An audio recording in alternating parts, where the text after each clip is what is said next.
हमारे साथ प्रतिमा जी आकर के लाठी सोटा पत्नी को जो चला रहे थे, वो झाड़ू सोटा लेकर के हम पर चलाना शुरू कर दिए। फिर हमको बेटा बचाने आया, फिर बेटा को भी मारना लोग शुरू कर दिया।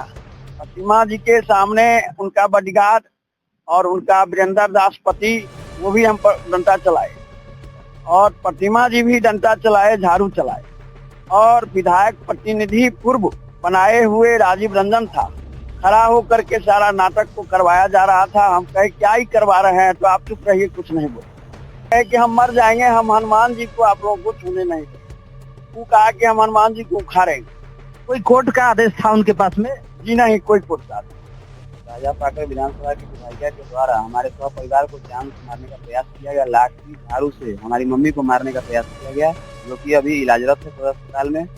प्रतिमा दास ने हमारे हाथ से मोबाइल छीन करके मेरे मोबाइल को फोड़ दिया। लोगों के पास अगर परेशानी कोई होती है तो लोग स्थानीय नेता के पास जाते हैं कि जो उसकी समस्या का समाधान हो सके। मैं अभी उपस्थित हूँ बखरी और ये सामने खड़े हैं पंडित जी और इनके ये कागज जो है, यहाँ की विधायक है प्रतिमा दास, जो राजा पाकर विधानसभा क्षेत्र के विधायक है प्रतिमा दास, जो कांग्रेस की प्रत्याशी है। और ये पंडित जी का पूर्व में इस जमीन में मकान बना हुआ है, ये 4 कट्ठे का प्लॉट है। और इस जमीन में जो केवाला में लिखा हुआ है, इनका भी नाम इसमें दिया हुआ है, लेकिन इस केवाले में इनका सिग्नेचर नहीं है। अब कैसे इन्होंने जमीन खरीदा, कैसे लिया, और किसी का घर पहले से बना हुआ है। ये बेचारे पंडित जी है जात के और यहाँ के बासी है नहीं, यहाँ पर आकर कुछ अपना बिजनेस करते हैं, अपना चूड़ा वगैरह का करते हैं, लोगों का मेहनत करके अपना पेट पालते हैं। और कैसे कैसे जमीन उन्होंने खरीदा था, कोई दिमाग लगा के, फिर उस जमीन को यहाँ के जो स्थानीय विधायक, जो उस समय विधायक नहीं थी यहाँ की, उस समय विधायक नहीं थी यहाँ पर, और खरीदा। उसके बाद विधानसभा में चुनाव में खड़ी होती है और चुनाव जीत भी जाती है। उसके बाद फिर इनके साथ में केस फौजदारी, जेल भी इनको जाना पड़ता है झूठे केस में। और कल का ये घटना है सर। जी कल का। तो कल क्या क्या हुआ था, पूरी बात बताइए। जी कल जो है हमको फोन किया गया कि भाई आपके घर पत्नी को मारपीट किया जा रहा है। हम वहां से आए, आने के बाद गाड़ी लगाए तो हमारे साथ प्रतिमा जी आकर के लाठी सोटा पत्नी को जो चला रहे थे, वो झाड़ू सोटा लेकर के हम पर चलाना शुरू कर दिए। फिर हमको बेटा बचाने आया, फिर बेटा को भी मारना लोग शुरू कर दिया। उसके बाद किसी तरह देखे कि हमारा हत्या हो जाएगा, तो हम लाठी को पकड़ते हुए गेट की तरफ आए, हल्ला किए कि भाई बचाइए अब हमारे लिए, तो आप लोग कोई आदमी भगवान बनकर आइए। सारे पब्लिक लोग आ गए, फिर हमारा जान सुरक्षा हुआ। प्रतिमा जी के साथ में और कौन कौन से प्रशासनिक पदाधिकारी थे? प्रतिमा जी के सामने उनका बॉडीगार्ड और उनका वीरेंद्र दास पति वो भी हम पर डंडा चलाए और प्रतिमा जी भी डंडा चलाए, झाड़ू चलाए। और विधायक प्रतिनिधि पूर्व बनाए हुए राजीव रंजन था, खड़ा होकर के सारा नाटक को करवाया जा रहा था। हम कहे क्या ही करवा रहे हैं, तो आप चुप रहिए, कुछ नहीं बोलिए। और सारा असामाजिक तत्व से घेर करके हमको हाथ पकड़ लेता था। हम अपना बचना का कोशिश करते थे, कहा कि आप यहाँ से हट जाइए। हम हटने के चक्कर में हम कहे कि हम मर जाएंगे, हम हनुमान जी को आप लोगों को छूने नहीं देंगे। वो कहा कि हम हनुमान जी को उखाड़ेंगे। उसके बाद परिस्थिति आया, जो हनुमान जी को उखाड़ने के लिए कुदाल जब निकाला तो काफी लोग में संख्या हो गया। उसके बाद वहां से आकर के धरना पर बैठ गई और कहा कि हम हिलेंगे नहीं, ये मंदिर को उखड़वा के जाएंगे। कोई कोर्ट का आदेश था उनके पास में? जी नहीं, कोई कोर्ट का आदेश।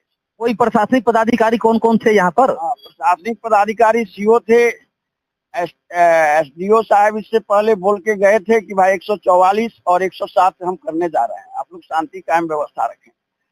और डीएसपी मैम भी आई थी, तो हम देखे कि एसडीओ थाना प्रभारी और डीएसपी मैम जब आके गई है, लोग 144 और 107 करेंगे तो शांति कायम व्यवस्था होगा। हम भी अपना कारोबार में चले गए। जब गए कि इसी अंदर में फिर जो ऐसी घटना हमारे साथ हो गया, फिर थाना उनके साथ है, सारा सीओ भी है लोग सामने में, इस तरह का घटना।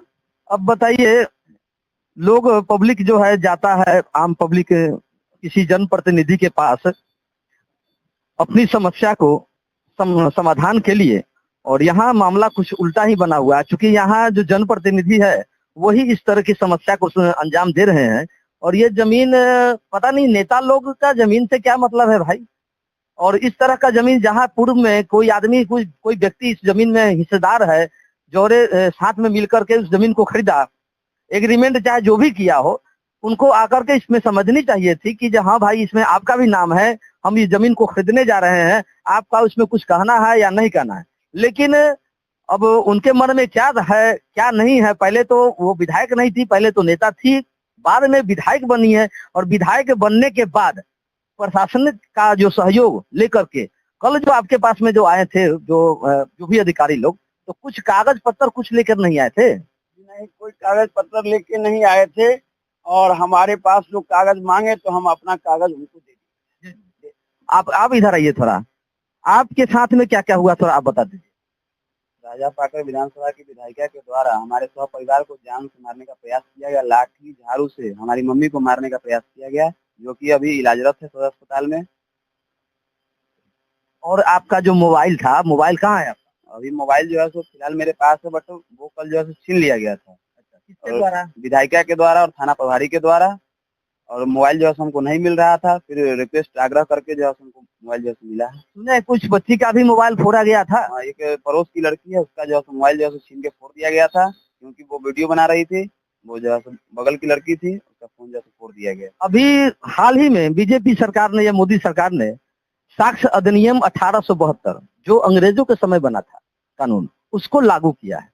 उस कानून में आप किसी भी कहीं भी आप जाते हो जांच में, कोई भी अधिकारी को आपको वीडियो बनाना है वहां, क्योंकि साक्ष्य के रूप में इलेक्ट्रॉनिक साक्ष्य जरूरी होता है। और यहाँ पर मामला कुछ उल्टा ही है। ये वीडियो जब बना रहा था तो इसका मोबाइल भी छीना गया। बिल्कुल बिल्कुल। और कुछ बच्ची लोग भी वीडियो बना रही थी, वो हालांकि सामने नहीं आए क्योंकि लड़की है, नहीं आ रही है, उसका भी मोबाइल फोड़ा गया है। तकरीबन 10-12 हजार उनके कहने के मुताबिक प्रतिमा दास ने हमारे हाथ से मोबाइल छीन करके मेरे मोबाइल को फोड़ दिया।